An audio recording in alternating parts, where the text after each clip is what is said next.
الحمد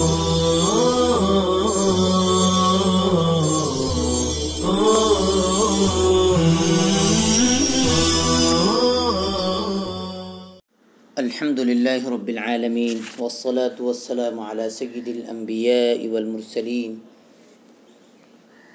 سيدنا محمد وآله وصحبه أجمعين. أعوذ بالله من الشيطان الرجيم. بسم الله الرحمن الرحيم. أفمن أسس بنيانه على تقوى من الله ورضوان خير. کیا پھر وہ شخص جس نے مسجد کی بنیاد اللہ کی خشیت اور اس کی رضامندی پر رکھی ہے وہ زیادہ بہتر ہے؟ امن اسس بنیانہ علی شفا جرف ہار فانہار بہ فی نار جہنم. یا وہ جس نے اس کی بنیاد گرنے والی کھائی کے کنارے پر رکھی ہو جو اسے لے کر جہنم کی آگ میں گر جائے. واللہ لا یہدی القوم الظالمین. اور اللہ تعالی ظالم قوم کو ہدایت نہیں دیتے. لا يزال بنيانهم الذي بنوا ريبة في قلوبهم إلا أن تقطع قلوبهم. ان کی بنائی ہوئی تعمیر برابر ان کے دلوں میں شک کا کانٹا بنی رہے گی، شک کا ذریعہ بنی رہیں گی، یہاں تک کہ ان کے دل ٹکڑے ٹکڑے ہو جائیں، یعنی ان کی زندگی ختم ہو جائے. واللہ علیم حکیم.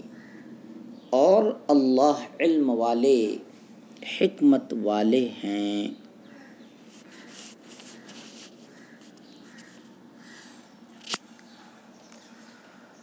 اسسا فعل ماضی معروف صیغہ واحد مذکر غائب ہے. مصدر تأسیس بنیاد رکھنا. بنیان کے معنی عمارت ہے، یہ مصدر ہے باب ضربہ، لیکن یہ مصدر یعنی بنیان اسم مفعول کے معنی میں ہیں. یہ قاعدہ نحویہ ہے کہ مصدر کبھی اسم فاعل کے معنی میں ہوتا ہے اور کبھی اسم مفعول کے معنی میں ہوتا ہے. یہاں مصدر اسم مفعول کے معنی میں ہے.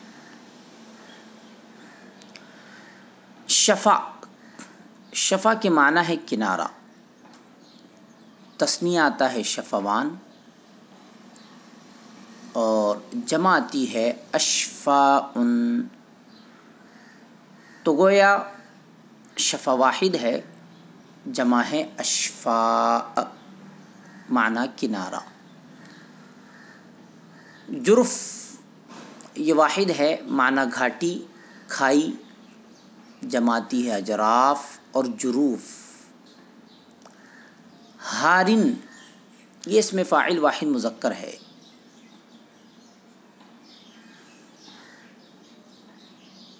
یہ اصل میں ہاورن یا ہایرن ہے، اس میں قلب پایا جاتا ہے.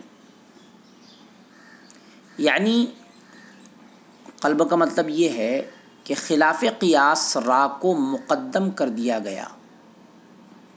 یا تو ہاور ہونا چاہیے تھا یا ہایر بالیا ہونا چاہیے تھا، لیکن را مقدم ہے. اسی کو ہم کہہ رہے ہیں کہ ہارین میں قلب پایا جاتا ہے یعنی خلاف قیاس را کو مقدم کر دیا گیا ہے، اور یہ کلمہ تعلیل شدہ ہے، اس بنا پر یا محذوف ہے۔ مادہ ہے حور یا حیر، یعنی مصدر حور یا حیر ہے۔ باب نصر گرنے والا، فنہارا اصل میں ہے انہارا، فا یا عاطفہ ہے، تو انہارا یہ فعل ماضی معروف صیغہ واحد مذکر غائب ہے، انہیار مصدر ہے، باب انفعال معنی گرنا، بنو فعل ماضی معروف صیغہ جمع مذکر غائب ہے، باب ضربہ مصدر ہے بناء اور بنیان، ریبہ معنی شک، شبہ، بے قراری، بے چینی، جمع آتی ہے ریب۔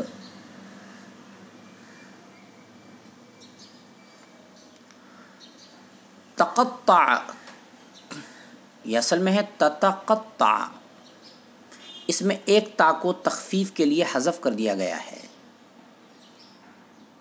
آپ کو یہ اعتراض نہ ہو کہ قلوب جمع مکسر ہے اور جمع مکسر واحد مؤنث کے حکم میں ہوتی ہے، تو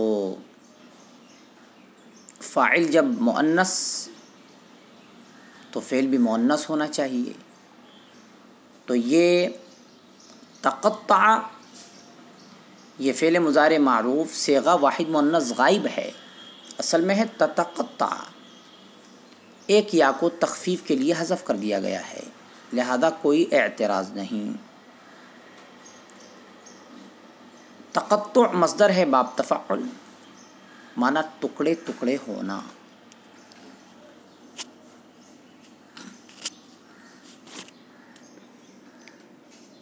افمن یہ حمزہ استفہام ہے،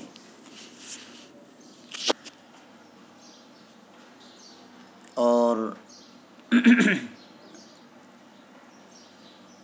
فا استنافیہ ہے، اسس فعل ہے، اس میں ہوا ضمیر فاعل ہے، بنیانہ یہ مضاف مضاف الیہ مل کر مفعول بھی ہے،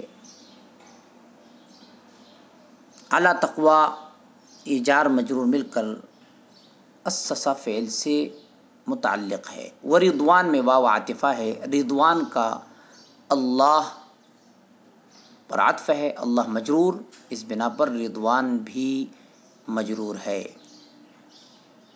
من افمن میں جو من ہے، من اسم موصول، یہ الذی اسم موصول کے معنی میں ہے، گویا من الذی اسم موصول کے معنی میں ہے، اور یہ مبتدا ہے، خبر ہے خیرن، تو خیرن یہ خبر ہے، مرفوع بر بنائے خبر، ام یہ حرف عطف ہے، اسی طرح من یہ مبتدا ہے، اس میں موصول ہے، الذی کے معنی میں ہے، بنیانہ یہ حالت نصبی میں ہے، مفعول بھی ہے، علی شفا جروف ہارن یہ اسس فعل سے متعلق ہے، اور امن اسس بنیانہ علی شفا جروف ہارن یہ پورا جملہ مبتدا ہے، اور خیرن یہاں خبر محذوف ہے۔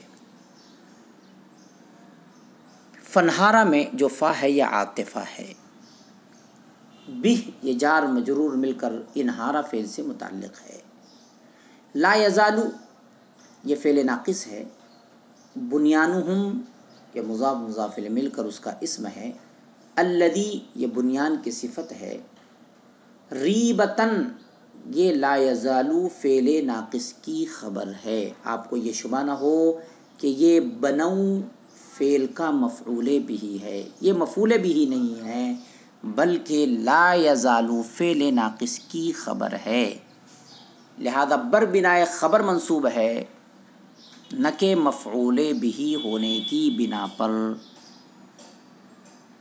فی قلوبہم یہ جار مجرور مل کر ریبتن سے متعلق ہے، الا حرف استثناء ہے، ان یہ حرف ناصب بھی ہے اور مصدریہ بھی ہے. تقطع یہ اصل میں ہے تتقطع، یہ فعل ہے. قلوبہم یہ اس کا فاعل ہے.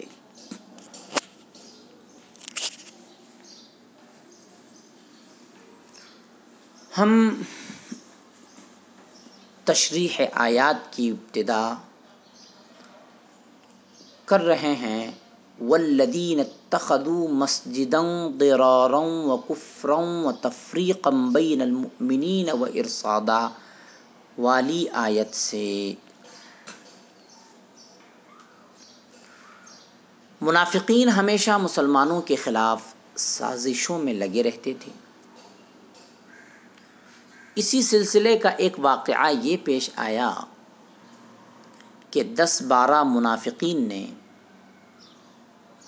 قباء میں مسجد قباء سے قریب ہی ایک عمارت تعمیر کی، اسے مسجد کا نام دیا، اور عین اس وقت جب آپ صلی اللہ علیہ وسلم تبوک کے سفر کے لیے تیاری فرما رہے تھے، آپ صلی اللہ علیہ وسلم کو دعوت دی کہ بوڑھے اور کمزور لوگوں کی رعایت کرتے ہوئے ہم لوگوں نے ایک مسجد بنائی ہے.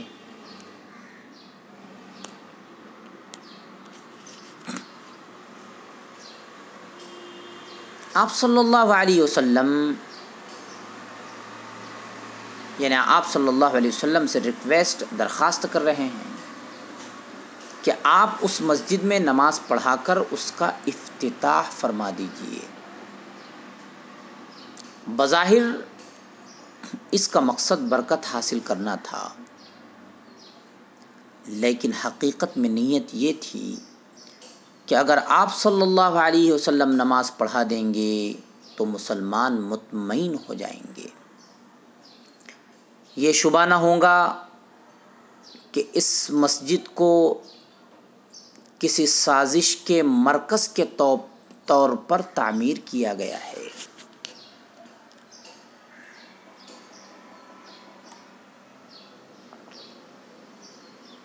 اور ہم بآسانی اسے ایک مرکز کے طور پر استعمال کریں گے. آپ صلی اللہ علیہ وسلم نے ارشاد فرمایا کہ ابھی تو میں تبوک کے سفر پر جا رہا ہوں، انشاءاللہ واپسی کے بعد یہاں نماز پڑھوں گا. جب آپ صلی اللہ علیہ وسلم واپس تشریف لائے تو یہ آیات نازل ہوئیں. والذین اتخذوا مسجدا ضرارا الی آخر الآیہ،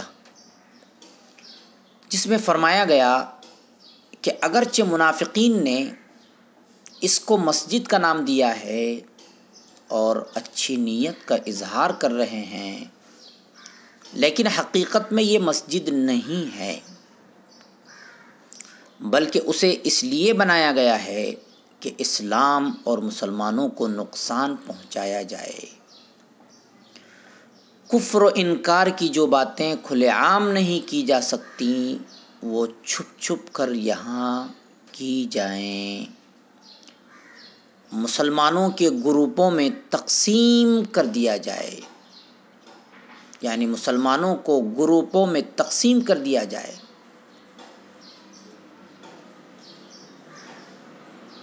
مسلمانوں میں پھوٹ ڈال دی جائے. اب ایک گروپ مسجد میں نماز پڑھنا چاہے گا اور ایک گروپ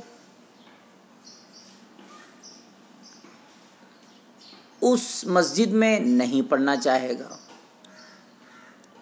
ان لوگوں نے جو مسجد ضرار بنائی ہے، ظاہر سی بات ہے کچھ لوگ اس مسجد میں نماز پڑھنا چاہیں گے اور کچھ لوگ نہیں. اس طرح مسلمانوں میں گروپ بندی پیدا ہو جائے گی. نیز ان کا ارادہ یہ تھا کہ اسے اعدائے اسلام کی پناہ گاہ بنائی جائے. مسلمانوں کے دشمنوں کو اس میں ٹھکانہ دیا جائے۔ یہ بات خاص طور پر اس لیے فرمائی گئی کہ مدینہ میں آباد ابو عامر نامی ایک شخص عیسائی ہو گیا تھا۔ اس نے رسول اللہ صلی اللہ علیہ وسلم سے نازیبا گفتگو بھی کی تھی۔ غزوہ حنین میں مشرکین کے ساتھ شریک بھی ہوا اور پھر شام کی عیسائی مملکت میں بھاگ گیا۔ وہ ان منافقین سے رابطے میں تھا اور ترغیب دیتا تھا کہ وہ مدینہ میں ایک مرکز بنائیں، خفیہ طور پر وہاں ہتھیار جمع کریں اور وہ شام کی طرف سے عیسائیوں کی فوج لے کر مدینہ پر حملہ آور ہوگا۔ اس خبر کے ساتھ ساتھ آپ صلی اللہ علیہ وسلم کو حکم دیا گیا کہ آپ اس مسجد میں نماز کے لیے ہرگز کھڑے نہ ہوں، لا تقم فیہ ابدا۔ چنانچہ ان آیات کے نازل ہونے کے بعد رسول اللہ صلی اللہ علیہ وسلم نے مالک بن دخشم، معن بن عدی، عامر بن سکن اور حضرت حمزہ کے قاتل وحشی رضی اللہ تعالی عنہ کو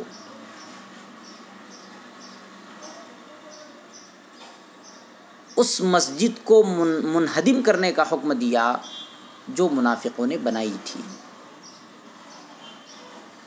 ان حضرات نے اس عمارت کو منہدم اور نظر آتش کر دیا۔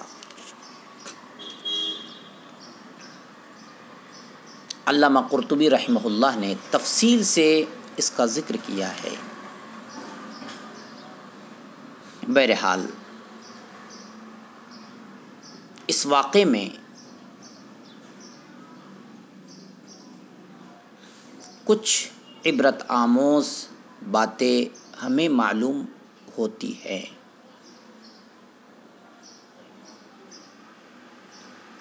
کہ ایک مسجد کے قریب بلا ضرورت دوسری مسجد تعمیر کرنے سے بچنا چاہیے، بلکہ بعض فقہا رحمہم اللہ کے نزدیک ایسا کرنا جائز ہی نہیں ہے۔ البتہ چونکہ لوگ کسی کی نیت پر آگاہ نہیں ہو سکتے، اس لیے اب اس بات کی گنجائش نہیں رہی کہ اگر کچھ مسلمان مسجد تعمیر کریں، خواہ وہ دوسری مسجد کے قریب ہی کیوں نہ ہو، تو اس کو مسجد ضرار کا نام دیا جائے، منہدم کر دیا جائے اور اس میں نماز پڑھنا جائز نہ ہو، کیونکہ وحی کا سلسلہ بند ہونے کے بعد اب فیصلہ لوگوں کے ظاہری اعمال اور ان کی بتائی ہوئی نیتوں کے مطابق ہوگا، نہ کہ گمان و خیال پر۔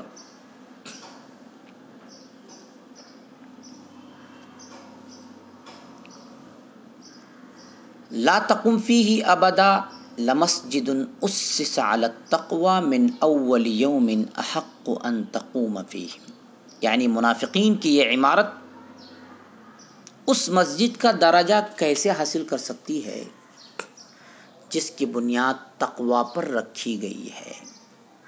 بعض حضرات نے اس سے مسجد قباء مراد لی ہے، کیونکہ یہ مسجد ضرار اسی کے مقابلے میں بنائی گئی تھی۔ بعض حضرات نے مسجد نبوی صلی اللہ علیہ وسلم مراد لی ہے، لیکن واقعے کے پس منظر اور آیت کے آگے پیچھے کے مضامین کے لحاظ سے پہلی رائے زیادہ درست معلوم ہوتی ہے، جیسا کہ ہم نے مختصر سی تفصیل حل لغات میں بھی کی ہے۔ البتہ اپنے مضمون کے اعتبار سے یہ آیت عام ہے، یعنی جو مسجد اخلاص اور تقوی کے ساتھ بنائی جائے وہی اللہ تعالیٰ کے یہاں مقبول ہے۔ اسی بنا پر آپ صلی اللہ علیہ وسلم کو مسجد قباء میں نماز پڑھنے کا حکم دیا گیا۔ چنانچہ آپ صلی اللہ علیہ وسلم عامتاً ہفتے میں ایک دن قباء تشریف لے جاتے تھے اور یہاں نماز ادا فرمایا کرتے تھے۔ آیت کا اگلا ٹکڑا بھی اہل قباء کے بارے میں ہے کہ یہاں ایسے لوگ ہیں جو پاک رہنے کا خاص اہتمام کرتے ہیں۔ حضور صلی اللہ علیہ وسلم نے جب ان سے دریافت کیا کہ تمہارے پاک صاف رہنے کی تعریف کی گئی ہے، اس کی کیا وجہ ہے، تو ان حضرات نے عرض کیا کہ ہم لوگ پیشاب پاخانہ کے بعد پانی سے استنجا کرنے کا اہتمام کرتے ہیں۔ اس سے معلوم ہوا کہ استنجا کے لیے پانی کا استعمال بمقابلہ مٹی وغیرہ کے افضل ہے۔ نیز نجاست دور کرنے کے لیے زیادہ سے زیادہ مؤثر ذریعے سے کام لینا بہتر ہے۔ افمن اسس بنیانہ علی تقوی من اللہ ورضوان خیر الی آخر الآیہ۔ جب رسول اللہ صلی اللہ علیہ وسلم نے مسجد ضرار کو منہدم کرنے کا حکم فرمایا تو منافقین کا غیظ و غضب اور بڑھ گیا اور کفر کا جو کانٹا ان کے دلوں میں چبھا ہوا تھا وہ اور پیوست ہو گیا، جڑ پکڑ گیا۔ اسی سلسلے میں فرمایا گیا کہ ان کے دلوں میں پہلے ہی سے جو شک کی بیماری موجود ہے، یہ تعمیر اس میں اضافے کا سبب بن گئی ہے اور انہیں توبہ کی توفیق نہیں ہو سکتی جب تک ان کے دل ٹکڑے ٹکڑے ہو کر فنا نہ ہو جائے، یعنی وہ موت کے گھاٹ نہ اتر جائے، ان کی زندگی ختم نہ ہو جائے، اس وقت تک شک کا کانٹا ان کے دلوں میں چبھتا ہی رہے گا۔ وصلی اللہ تعالی علی خیر خلقہ سیدنا محمد وآلہ وصحبہ اجمعین برحمتک یا ارحم الراحمین۔